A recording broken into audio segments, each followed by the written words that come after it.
Hey friends, I'm Laura Malone and I'm obsessed with all things coaching. Self-coaching, life coaching, specific niche coaching, all of it.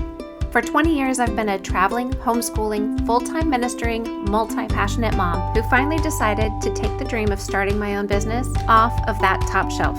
I realized that what I'd been doing all my life was called coaching. And then I found out it could be both ministry to those around me and a business blessing.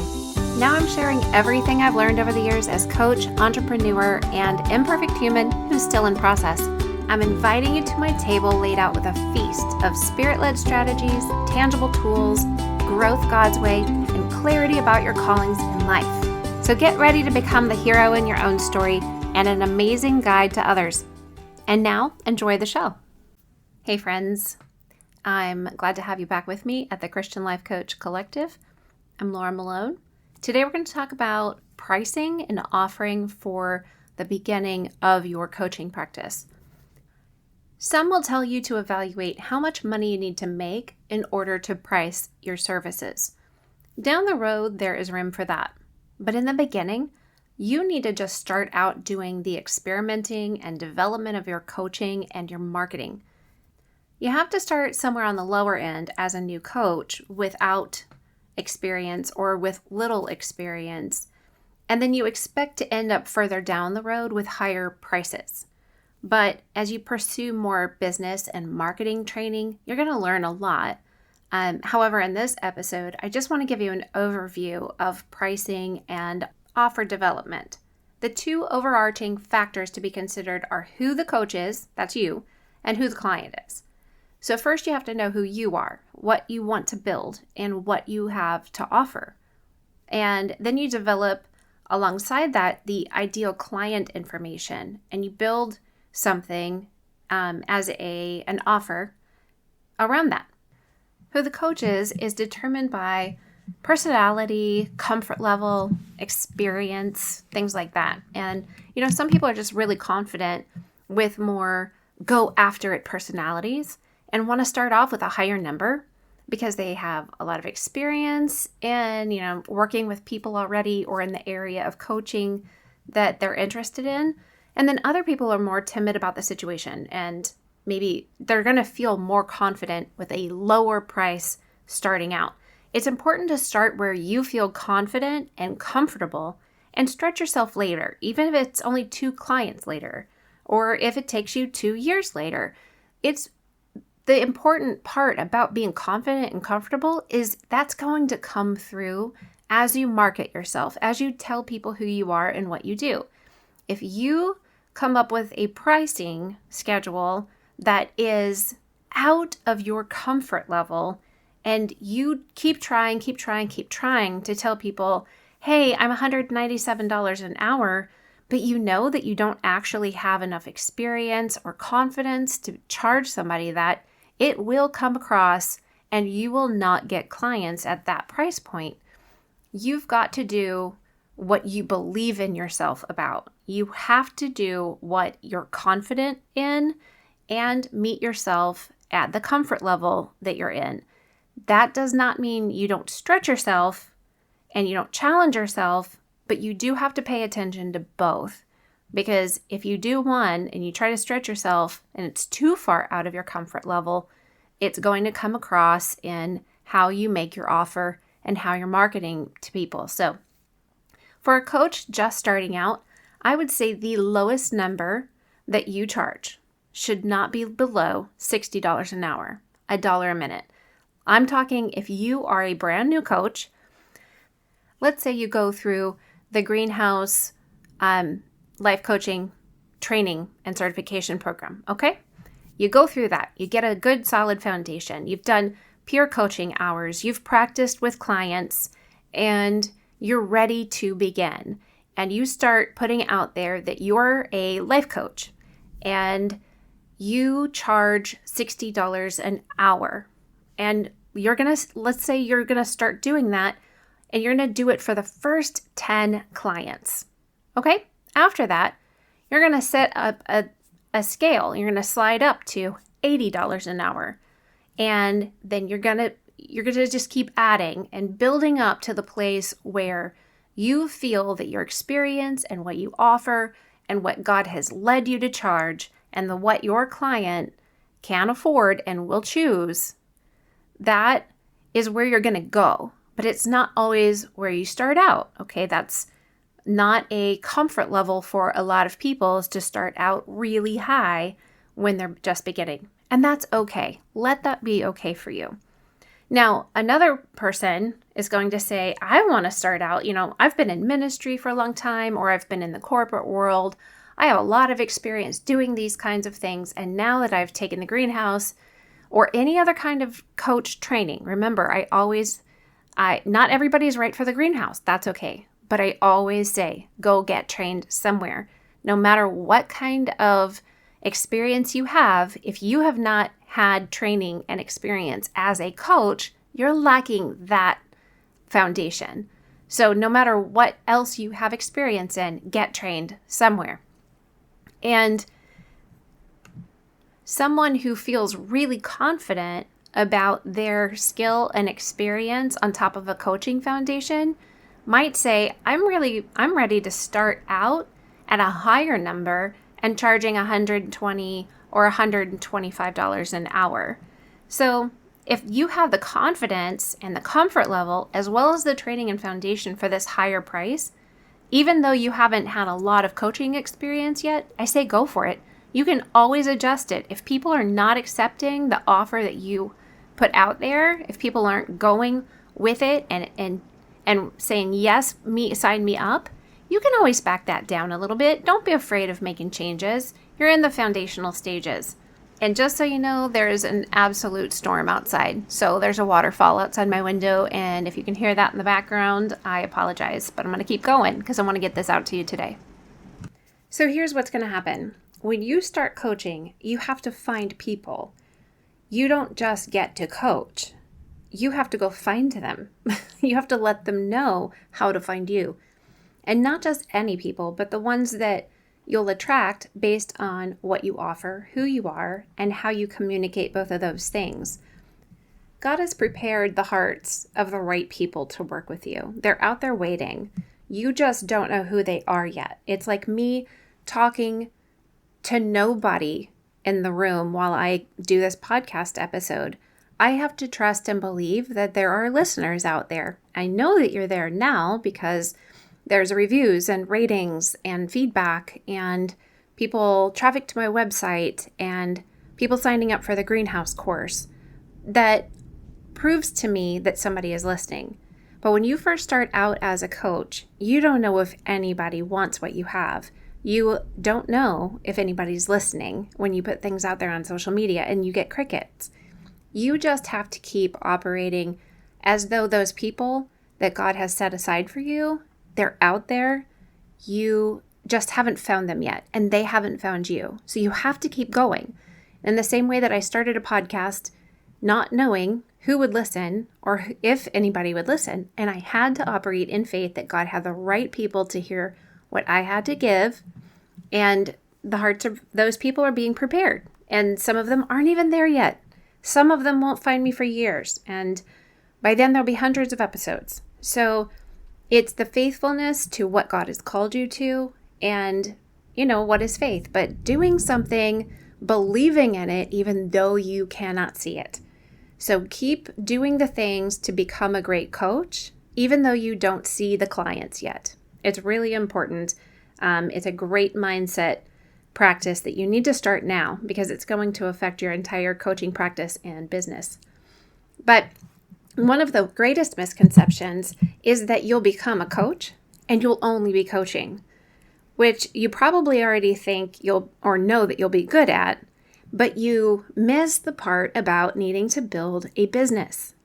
You need to know that if you want to be a coach, especially at the beginning, you're going to need to learn small business building skills. You actually become an entrepreneur when you become a coach. That is, unless you already know that your coaching will exist inside another, like a business or a corporation or a ministry. But, then you just have the glory of starting out with someone else footing the bill, so to speak. You have to think about how flexible you'll be in your pricing. because this is something that's going to change over time as you cultivate your business. If you ask a lot of business and mindset coaches, you're going to get an answer of make a decision about your price and remain absolutely steadfast in it. And I agree, somewhat. In the beginning, you really don't know the answers until you've tried a lot of things. There's just a ton of testing and trying, multiple offers, multiple timing, multiple price points. And I can give you a starting point, but then you have to determine for yourself what is right for you. So my starting point is, I would say, a brand new coach with a coaching foundation and training shouldn't start out at less than $60 an hour. And I would say the max for the beginner, I'm talking like a beginner, would be $120 to $125 an hour. But that, I would say, only if you're really competent, like comfortable and confident in what you are offering. You're very clear. That requires a lot of clarity and some kind of experience that's going to make you the kind of coach somebody is going to be willing to pay that price for. A lot of people start somewhere in between, 75 to 95. But I also suggest that you change your pricing and your offer when you feel led by the Lord. When He moves you to do something, do it.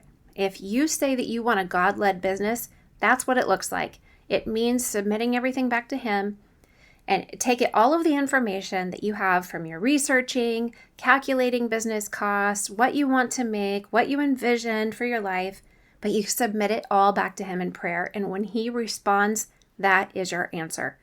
Don't go outside of the answer of the Lord, because you will be held accountable for that.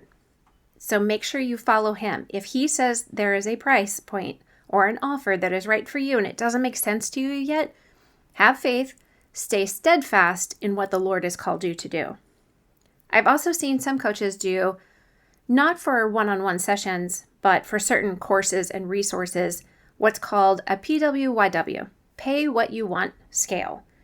I wouldn't say that's right for a package or an hourly session. And I've never tried it, so I don't have personal experience, but I know that you could, ask Rabbi Google and see what's out there. It's one of those things that people do when you offer maybe something on your website based on like a resource that you want to offer to them. And I don't feel the focus on it here and now, but I did want to throw it out there that it is something that people can, I think you could use that to add on to your coaching, maybe sell something like a workbook, ebook, mini course. You could let people pay what they want. Some people will find that, I'll pay $5 for that. And other people say like, oh my gosh, I've never seen anything like this. I'll pay $25 for it. You can tell them what the value is. But that's something down the road. So it's also really important to start focusing on the value that you as the coach offers, because this is going to require a mindset shift for you most of the time. You're going to feel that in some areas, what you offer is less valuable, and then perhaps you might overvalue some areas that you're just not really aware that what you're offering doesn't have the value you've associated with it to other people. So again, testing and trying. Remember that everything you offer has value, and some will see it as valuable while others won't. You're not offering what you have to everybody so that you can please everybody, okay?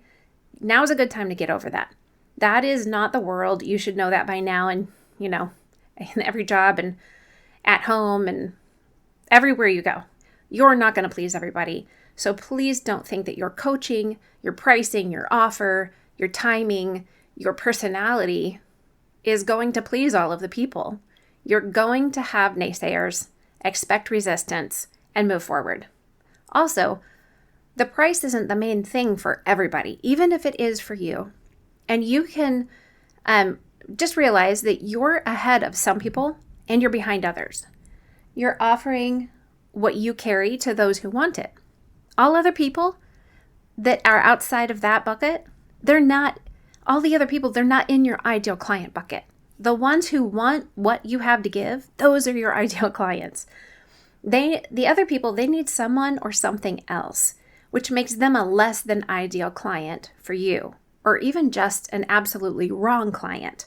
You can always come back to the place of shifting what you offer and charge and the timing, but do not shift who you are, because you showing up as you, authentic you, is the only sustainable way forward. And if you start out being who you are, then you start to learn who wants the flavor of ice cream that you make available. I say ice cream because I love ice cream. I will probably have some later today, okay? When we got married, we had an ice cream sundae bar instead of a cake. So ice cream is often what I build my parables and metaphors around, okay? So think of it like this. If there are 1,000 people in a ball field and all of them are hungry, and you and 19 other people are offering different kinds of food as you walk around the stadium, maybe let's say 50 people are going to want the kind of food you offer. And let's just say that food is mint chocolate chip ice cream. Well, consider that 300 out of 1,000 want ice cream after they eat their hot dog or hamburger or chicken nuggets, and they choose ice cream instead of cotton candy or a slushie. Well, some of them will even want ice cream before they eat their protein. That would be me. But out of 300 wanting ice cream, only 50 of them want mint chocolate chip. You simply cannot find one ball field where every single one of the 1,000 people want mint chocolate chip ice cream instead of all the other offerings. So if you walk around downcast because your expectations are that 1,000 people should want what you have and what you offer, people are going to sense that and actually will deter them from buying from you at all because you're creating a vacuum. And you can't operate that way. You can't let on that you're devastated by being rejected by people who want chocolate or vanilla or cookie dough. You have to let them have their preference and be who they are and need what they need, okay? So then you begin to pay attention to the people who want the mint chocolate chip ice cream. You start developing like one-liners and jokes about it. You start recognizing Mr., the bald guy over there who always gets a ticket in the same area, and you learn his name. You create like a little sales language. You learn also how to invite the vanilla lovers to step outside of the normal and try something new. And you learn how to create invitations to mint chocolate chip. You give out samples so people see what they're missing. Then you see that your numbers go up to 60 and then 75. And because you're paying attention to them, rather than focusing on you and what you offer, you're seeing who they are and why they want mint chocolate chip. Maybe you lower your price 50 cents cheaper than the vanilla and the chocolate and the cookie dough guy. Maybe you start offering to add like a wedge of waffle cone with yours. See, it's about giving others the focus and taking the focus off of yourself. It actually helps you develop greater offering and more value. So the next factor is who the client is. So we use the word avatar a lot, and I want to be clear about what that is in case you're not familiar. But an avatar in business and marketing is basically the description of your ideal client, customer, listener, whoever it is that you work with. You research and develop this person over time. Essentially, R&D, research and development, it never ends. Even 10 years, 30 years later in business, you still keep learning more about your ideal client. Who you start out thinking that you want to coach might change. Therefore, so does the avatar. And knowing your avatar helps you know what to market, advertise, and offer. You know how to speak to them and what language to use to help them find you. But often in the beginning, you don't know what you don't know. And you usually don't know who your ideal client is. Even if you think you do a little more work and you find out you don't. But that is all another episode. So after you've got some coaching hours and experience in, you might even consider becoming a coach for a business of some kind. Companies generally pay more. So like an executive or leadership coaching atmosphere, that's going to have a different audience and a bigger check. So what you charge a large company who's paying the bill might be closer to $500 an hour, while what you charge a CEO who's running a small but successful business might be closer to $200 or $250 an hour. Keep in mind that some companies might have requirements you have to fulfill in regards to like accreditations and hours of coaching. But if you have maybe an in a small business with somebody like your sister-in-law, maybe you know somebody, you have a friend who has a restaurant and you do coaching for like leadership coaching and industry coaching, something like that. Well, then you'd be able to teach them, show them that coaching would benefit them. And that would give you an in sooner than later and help you build kind of your repertoire up and experience in the smaller zones before you try to go approach larger companies. If you're a business coach or a career coach, you might end up working with people who want to become entrepreneurs or who already are one. And that opens up a whole new level of growth you can offer coaching in because, heck, entrepreneurship is not easy, but it's rewarding. And having a coach will go a long way in making it more joyful and sustainable. Your clients also differ based on regions and paychecks. People who live in areas with a higher cost of living, like major cities, are going to pay more for coaching than those who live in more like a smaller city or a rural area. I can't say that. Rural area. Say it 3 times fast. If your avatar lives in LA or DC, they're going to be willing to pay more than somebody who lives in Greenville, South Carolina, which is a great town, by the way. And just because somebody has more money than somebody else doesn't mean they're going to pay for coaching. Basically, nobody wants to pay for something they don't have a value for. You have to get good at knowing the value you offer, believing in it, actually offering it, and helping them agree with you about it. But the more discretionary funds somebody has available to themselves, it basically just moves the money outside of the hindrance factor that they're going to encounter as they're determining whether or not they want coaching. Also, you have to consider the stage of life that your ideal client is in. So if your avatar is a student or a new parent or even a parent of teenagers, which is a very expensive stage of life, these are all stages of life when there's less money for that client to spend. So you have to account for that and think about what does your ideal client have to pay? And do you want them to go into debt to get your services? If you want to coach college students, but you want to charge $400 an hour, then you need your target audience research to include their parents' income and the region they live in, as well as the region they attend school in.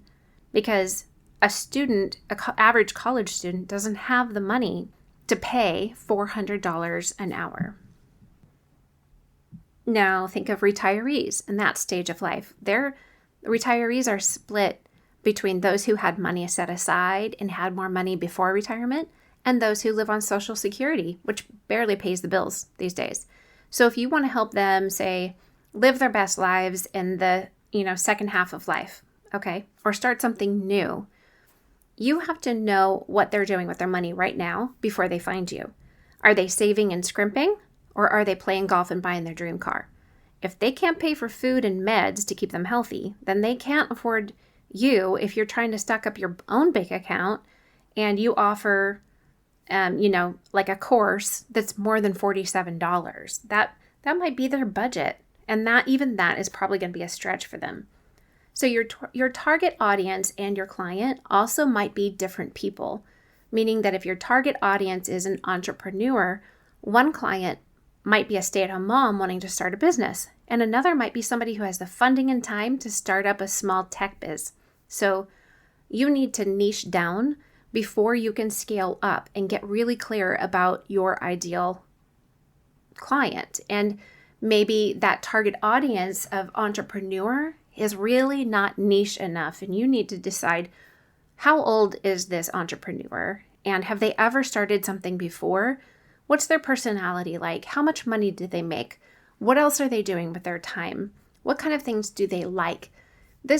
You have to decide, do you want to work with a stay-at-home mom who wants to start an online business from home and then grow into and branch out into helping anybody start an online business and amp up their marketing and social media? and then grow into offering, like an on-demand, low-touch course for anybody who wants to work from home to discover what their best business opportunity is, how to lay a foundation for it, and then start their business before they ever work one-on-one with you. And maybe that one-on-one work is you really dig into their specific marketing and social media strategy. Okay, so you start one place and then you build out on that. You niche down first to do some work, get your skin in the game, get coaching hours and experience. And this gives you the insight and the information you need to determine if you want to stay working with stay-at-home moms and what you want to help them do, or if you want to grow and expand from there. Okay, this leads us into packages, memberships, and courses. I do recommend starting with a 3-month package offering your client a transformational journey. This gives you the opportunity to clearly lay out a plan of what you offer. Right now, before you ever become a coach or start coaching in a package, I challenge you to lay out 12 weeks of transformation in the area that you want to work in. So let's take a life coach, like a life purpose coach, for example. This would look like if I was working with you as my client and becoming a great life purpose coach. I would challenge you to lay out 12 weeks of coaching with a structure of bi-weekly Zoom calls and email homework in between. You would do the research, if you haven't already, about life purpose creation. You'd write out the results that you want someone to have after 3 months of working with you. Then on Post-it notes, you would lay out what the 6 weeks of phone calls or Zoom calls would be and lay out the 6 weeks of homework in between those calls. Then you'd lay out what each call entails and the results that they have at the end of the call, as well as the extra work that they'd have to do. So that could be like worksheets, personal research they're supposed to do, prayers to pray that you actually write out for them, encouraging words and quotes to focus on, calls they need to make, questions that they need to ask. Maybe they have to reach out at other people and ask other people for input in their life. Okay, now that is the basic way of starting to lay out what you could see 12 weeks of coaching look like, even before you ever have a client, even before you've ever taken any type of training to become a coach. Just try it, lay it out, see what comes to mind. You probably will find that you're full of ideas. You just need a reason to lay that out, add it to your homework to do from this podcast. Now, I say to start with a package, but even that comes after doing some one-to-one work with clients, because you need the practice and the research and the development of what you offer so that you can create a package of something that they actually want. This is one of the things inside the Greenhouse Life Coach Training and Certification course. You're going to find other people to coach one-on-one, even if you have to offer it for free, because you get paid in other ways outside of money. When you get practice inside the course, you get that kind of practice in addition to peer coaching hours. This helps develop the skills as well as helping you define your preferences and interests in coaching.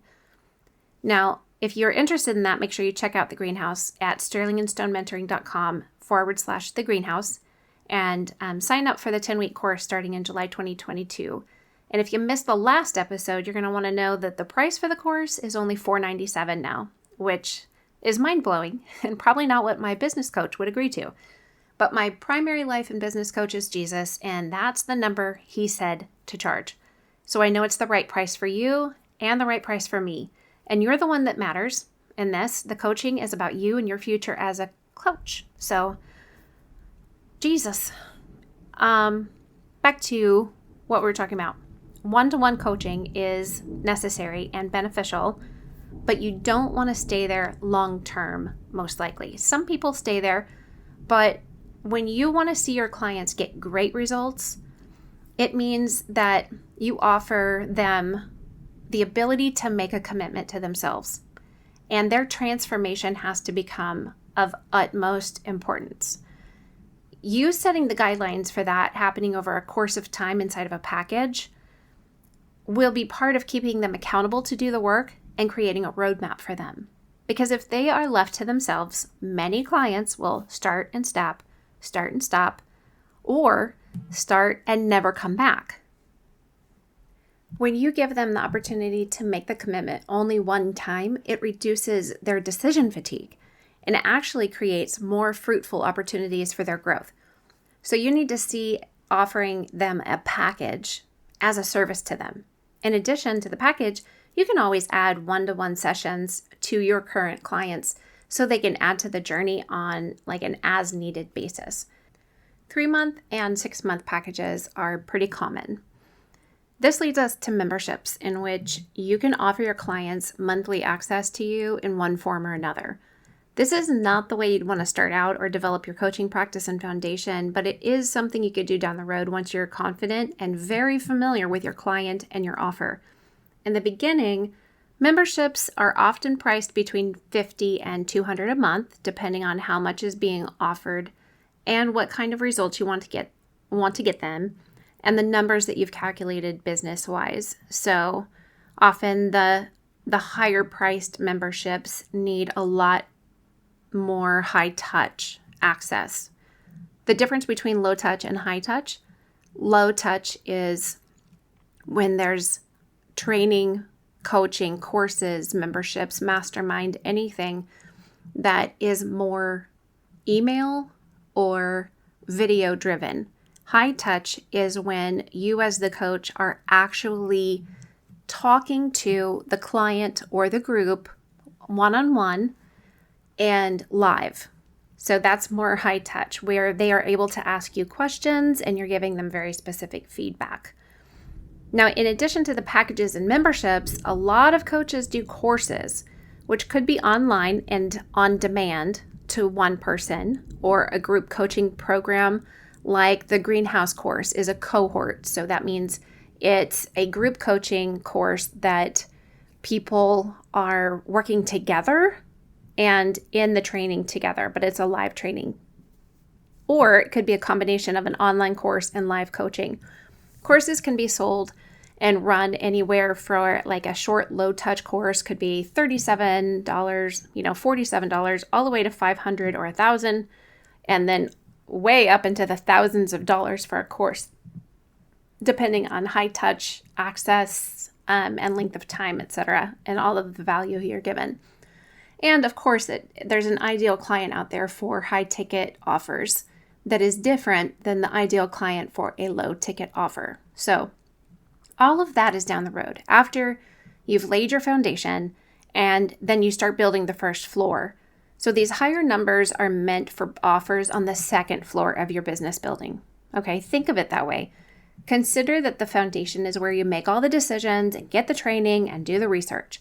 Then you start putting up walls and creating rooms and decorating them on the first floor. Okay, that's coaching one-on-one and developing practice and developing your offers. And you learn so much on the first floor. But when you know what the first floor looks like and it is competent and strong enough for a second floor to be built on top of it, that is when it's appropriate to start adding offers and developing other ways of offering your services. So here's an equation for you.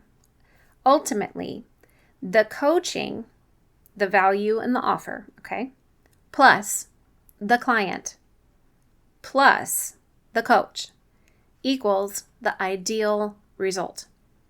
Let me break that down a little bit. Your offering / pricing / timing plus the client, which is the person who wants your offering, pricing, and timing, plus the coach, which is you. And that includes who you want to work with and how you are willing to show up for them. All of this equals the ideal client and the ideal result. This is how you determine what you're going to give, who you're going to work with, and what they're going to get. So, business coaches often leave out the who you want to work with piece. But I disagree, because who you want to work with and what is in you that's going to come out, be poured out of you, this is part of what makes your heart come alive. And makes you want to do this work. It creates a more sustainable practice because you believe in it and you want it. You want to work with those people. You want to give this experience and this coaching. And anything that is more joyful and more sustainable will be more successful. Now, a lot of coaches start out trading time for money, but I want to encourage you to reconsider that. This is a mindset you have to change and then relay to your clients, because you're not giving an hour of your time for their money. You are providing an opportunity for transformation in one or more areas of their life in exchange for their investment into themselves. When you see your business as being about you, you think it's about your time deserving their money. It's a trade. But when you make it about them, they become your focus. And because they're your focus, you aren't the focus. And you want to be on the same page with them. You see that what you offer is the value, and that is transformation, hope, success, and more. They're not out buying a crappy dinner. They're making an investment. You just happen to be on this side of their investment. Like when somebody buys a home to make an investment so they can Airbnb it, so that they can have money down the road to pay for college and weddings, okay? Somebody on one side of it benefits from the money traded because for the investment. You wouldn't think twice about paying money to somebody to make an investment into something that is yours and will make a huge difference to your life and family and future. So what you have to believe is that the transformation you offer these clients is going to make a difference in their life. If you don't believe that, much more if you don't know what you offer, so you don't believe in your ability to bring transformation, then it will be relayed to them in your messaging and behavior, and they won't be drawn and attracted to it. Likewise, when you can see that they are making an investment, you can help them see that they're making an investment. And that belief system creates an alignment that draws them in, okay? Now, granted, if you offer the opportunity to make an investment and they take you up on it, pay money for it, but do nothing with what they've gotten, that's on them. You did your part. Just like if you sold them a beach condo, but they never did the work to Airbnb it, that's not your problem. That's not yours to deal with. It's theirs. It's their responsibility. So I'm going to do a future episode about money mindsets and the difference between poverty, middle class, and wealth mindsets. There is a huge shift between scarcity and abundance in our beliefs and motivations, and what kind of results you get from that. And that doesn't just go for your clients. It goes for you as well. Your paradigm around money and provision affects your action taking and behavior. Therefore, the clients you attract will coincide with this. It's something you have to start working on now, and a work that you have to do in your own life so that down the road you're able to offer things from a healthy and aligned belief system, trusting in the Lord. So I hope that this helps you see some of the different aspects of pricing your offer, the multiple ways you can offer your coaching, and the way that you start to determine the ideal client that lines up with that pricing and offer. There's a lot of room to scale up, but you have to build your foundation strong enough to support a taller building. Do you want to build something that's unshakable?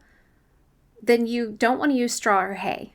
You want stones, cornerstones, and pillars, because what you build in a God-led coaching business and practice, you want it to be unshakable, because the Lord shakes whatever can be shaken.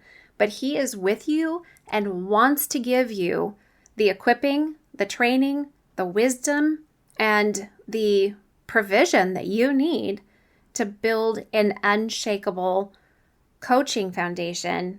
If He's called you to it, He's faithful to equip you. He's faithful to finish this good work. So bless you today, friend. And it's another long episode, but I feel like it was a lot of information I wanted to give you and bless you with, so you could see some of the options in front of you, some things that you need to start thinking about right now, but also a way to scale out and up so you can see what's potential for the future of your coaching journey. Until next time.